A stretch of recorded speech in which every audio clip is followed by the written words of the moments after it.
Altså enten så tænker man, fuck for sjov, eller shit en douchebag. Lige guldbar mellem benene. Eller det er sådan en crime scene, eller sådan noget. Hvad fanden er der slåskamp nu? Det var ham der var oppe at slås lige før. Og det der var den anden. Hvad fanden sker der? Nu vil jeg tilbage i sikkerhed. Nå skal Ida og Espen ta oss gjennom hva som faktisk skal til for å lykkes med liveshopping. Nå står det her at Benjamin skal rope fra salen. Ja, takk.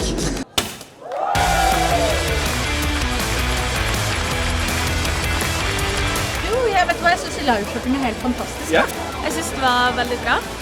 Jeg synes det virket, hendes historie var veldig bra. Kør bare.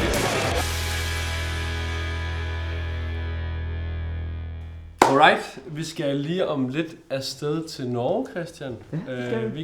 Ikke dig, Christian. Og vi venter på den anden Christian, men ikke ham, Christian. Han kommer lige om lidt, for vi skal til Norge. Vi skal til e-handelsdagen i Oslo. E-handelsdagen er et event, som vi gerne vil deltage i længe. Nu skal vi endelig gøre det.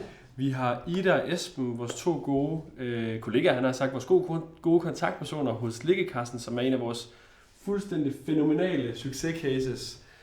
Den her gang jo så fra Norge. Og vi skal være med til at sparke dørene endnu længere ind i Norge, fordi vi er allerede godt på vej. Men nu skal den lige have det sidste drøn, og jeg har forberedt lidt af et nummer. Derfor skal jeg huske den her. Ja, Christian kommer vel om lidt, gør han ikke? Så jeg tror, han er lige på trappen. Så skal vi ikke bare gøre klar til at køre? Jo, det synes jeg. Fedt, mand. Lad os. Woo!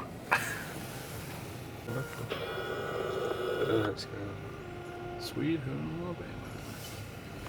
Det ser så godt ud. Ja. Hvor skruer man op?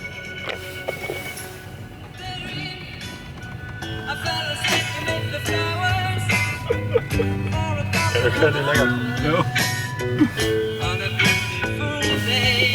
Det var lige et vinkel her.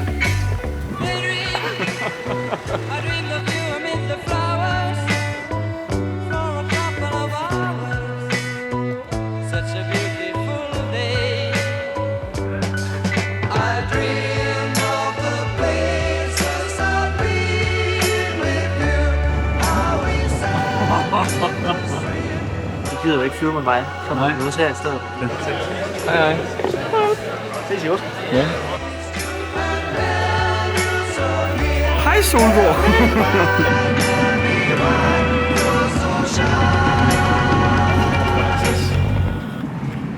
Så havde Christian lige nogle gode pointer i forhold til vores vlog. Ja, hvad er det? Eller vores video. At, som vi også snakkede om, at når Esben og Ida er på, så skal selvfølgelig have noget af det. Men også hvis muligt, måske noget, hvor de er på vej op, eller hvor vi lige fanger dem lige efter deres speak der, ikke? Mm. Men hvis muligt, eller det skal vi prøve at gå efter, så hvis vi kan få nogle andre tilhørere, så går vi sådan, hvad synes I om Esben og Idas oplæg? Og så skal du skabe dig. Ja, skal jeg skabe mig? Ser du det? Nå, jamen vi skal have fundet det jo. Ja, det er faktisk første mission. Det er et andet formål. Kan du ikke lige google konfetti var? Jamen, det må han har jo glemt det. Jamen, jeg sagde det til ham. Synes du egentlig, det er dumt? Ideen? Nej, jeg synes det er det. Det var vanvittigt. Den ene ting, man lige skal huske. Ja, det er også det, jeg synes, der er sådan. Stop bag, Christian og Christian. Se og se. Prøv at tænke, hvor mange ting, jeg har husket. Så hvis man går lidt op i Wien, så, det er Wienbunden, så kan man sidde her i flytoget til Oslo. Og hvad så skal Wienbunden. Og så kan du lige shoppe lidt vin her. Det er så sindssygt. Hvorfor er vi ikke det? Det her, prøv lige at se den videokvalitet, Christian. Ja, det er lækkert. Det må du kunne lide. Det er dejligt. Det er da flot. Det er meget flot. Men så lidt så. Jamen, en tandbørst. Punktum. De tog min deo, så det er bare, hvis jeg kan låne det. Ja, det er roll on. Det gør ikke noget. Det gør det der med mig.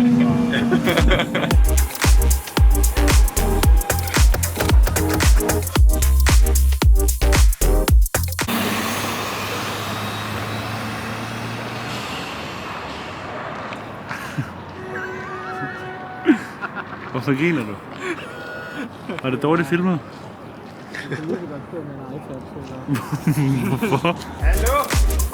Sig hej til vloggen! Vi ser live, vi ser nu, baby. Jeg er lige blevet meget med. Jeg siger, det er et fucking flot sted. De er gode til at lyse deres bygninger op. Der er jo sket det spændende, at Benjamin, han skulle huske konfettirør til i dag. Men det har han ikke. Så det er jeg på jagt efter nu. Så nu går jeg mod The Balloon Shop for at se, om ikke de har noget. Fordi det er allerede om en time, vi skal bruge det. Okay, og der fanden der er slåskamp herovre.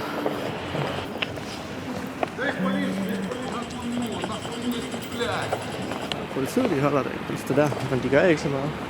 Ja, okay, det skal være herinde. Det er bare et eller andet selv. Det ser bare ikke sådan sygt åbent ud. Det er det. The Balloon Comedy. Det er dernede.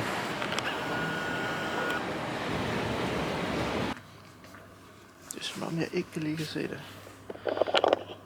Der er sådan her en.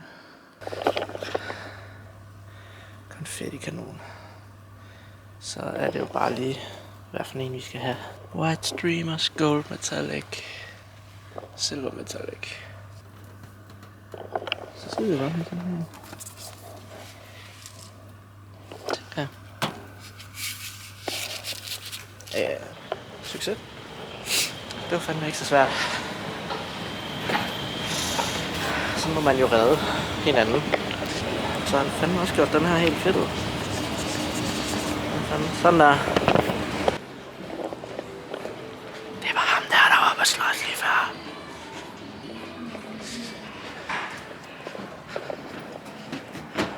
Og det der var den anden. Hvad fanden sker der? Nå, jeg tror det var den her vej jeg skal. Nu vil jeg tilbage i sikkerhed. Blandt alle e-handelsfolk i hele verden.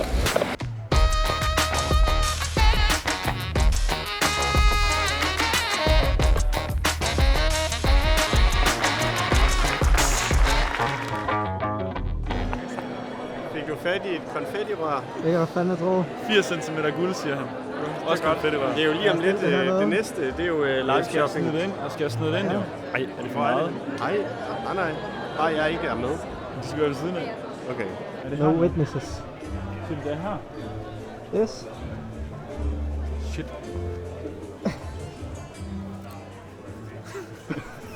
Kom.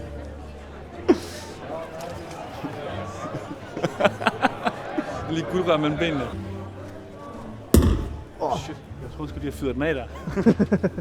Er det Christian? Så du skal have den der røde, den sag. Inden. Ja. Eller det er sådan en crime scene eller sådan noget.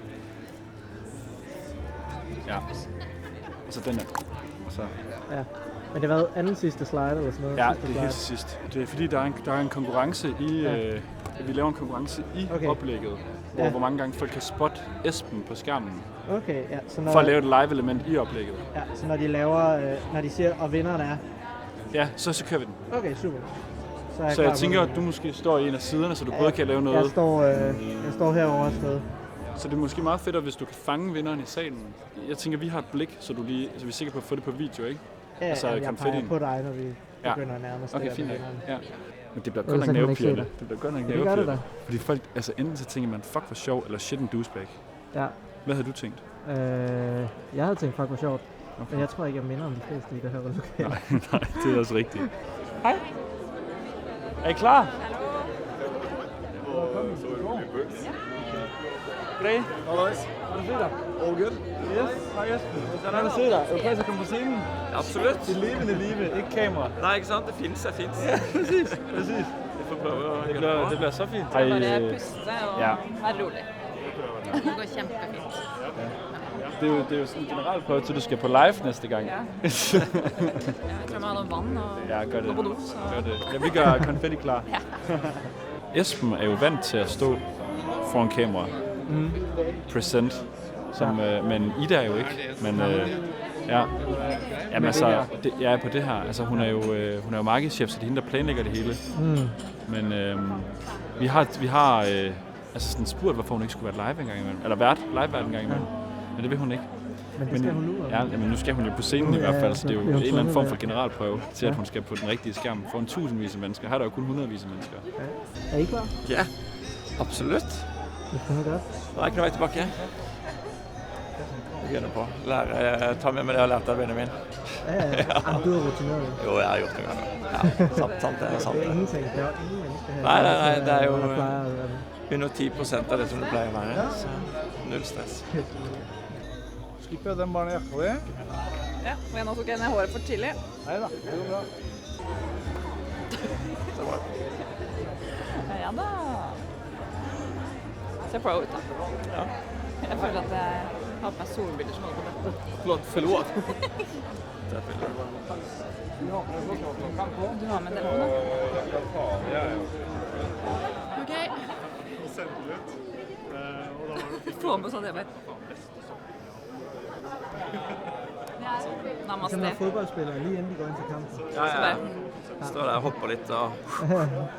Så hun får noe sats om. Skal lige få et par... I kan jo lige lave et par burpees, hvis det er bare for det. Ja, det er det kanskje. Det var egentlig det faktisk. Men litt... Jeg begynner å skjelve i beina mine. Så kanskje. Jeg lager litt løgn med denne vanlige. Nå skal vi snakke om livesendinger. Lekekassen er Norges største leketøysbutikk på nett, og de har knekt denne koden som mange sliter med, hvordan faktisk drive lønnsom live-shopping. Vi har gått fra en sending i Norge til live-shopping i 3 land, og det har de gjort til en lønnsom del av forretningen. Så har gått imot det.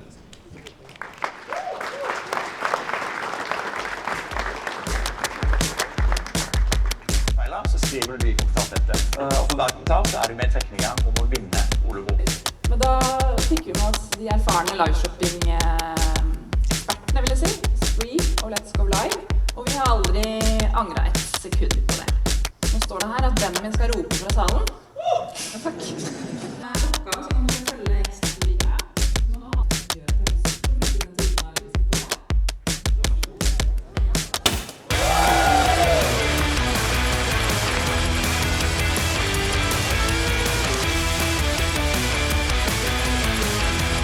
Skal du ikke fejre op nu, eller hvad?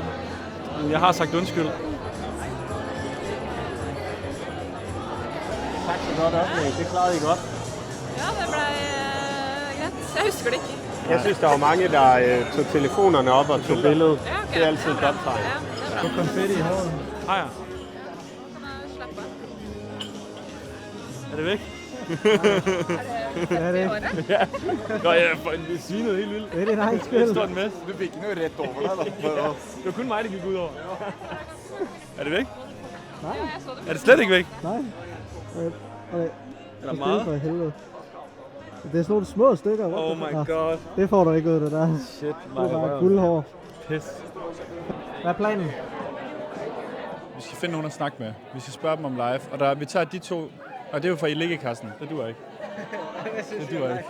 Ja, det duer ikke. Okay, kom, nu går vi herned. Og så det første, jeg har dem her. Okay. Så du oplægget inde i salen med liggekassen, Ida og Esben, med live shopping. Ja.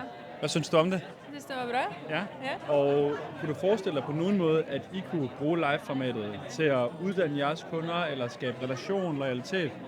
Ja, det finnes jo sikkert muligheter, Ja. men det må være litt kreative da. I Ja. og med at det ikke er noen fysiske ting vi selger, men medlemskap da. Tulgaard, der er plads til forbedring.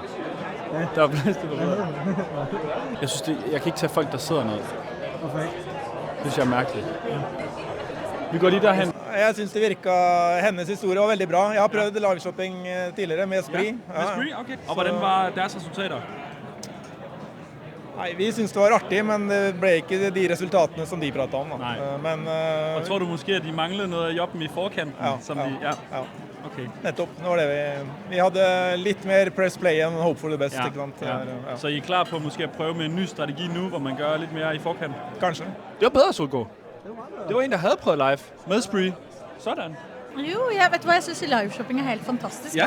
Ja. Men liveshopping, det er noe som har kommet for å bli. Ja, enig. Det må jeg bare si. Og så er det en ting i liveshopping som dere kjører, men det som er litt sånn kult er at vi ser at vi har kunder som kjører ulike typer liveshopping. Du må ikke Nej, man kan ikke gøre det samme alle sammen. Nei, men og så er det mange måter å gjøre det på, så jeg Yes. tror man må finne litt også sin stil. Nemlig. Du må by på deg selv. Ja, præcis. Veldig, du må by Præcis. på deg selv. Og det, for Man skal at lige over den grænse man der, ikke? liker ikke det der alt for perfekte, for da tenker man, det der kommer jeg aldri til å klare. Altså, Men være det litt uperfekte er jo det perfekte. Yes, det er det. Ja. Mm. Så man skal have mod på det, tænker du, at springe ud i det? Og, Absolutt, det er det jeg tenker. Okay. Go for it. Go for it. Ja.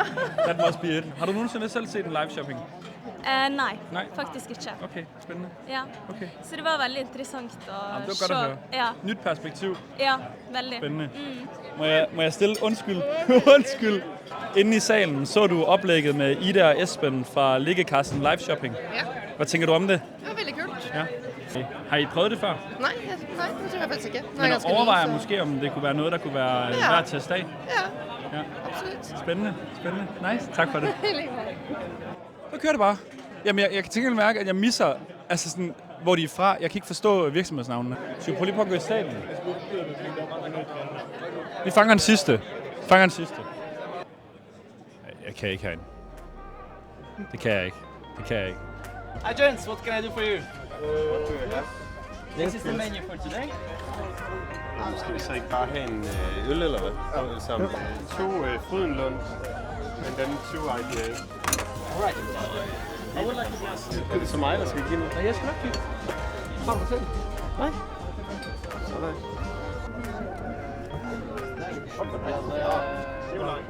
Jeg ser dig med 2 øl. Ja, det ser ikke bra ut. Nå gjør vi sånn, ser du. Kjørestykker i hvert fall. Altså. Det er voldsomt. Grov løjer.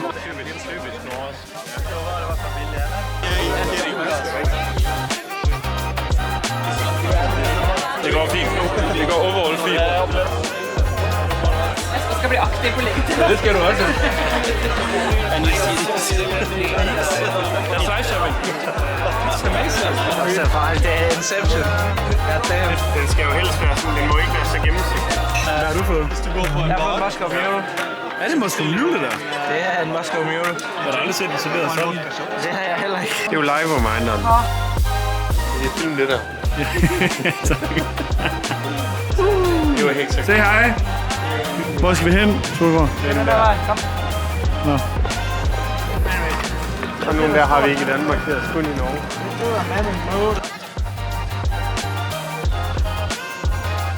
Nu skal vi lige skynde os ind og tømme en eller anden tax-free for Quick Lunch. Ja. Ja. Og så? Så skal vi hjem. Sådan.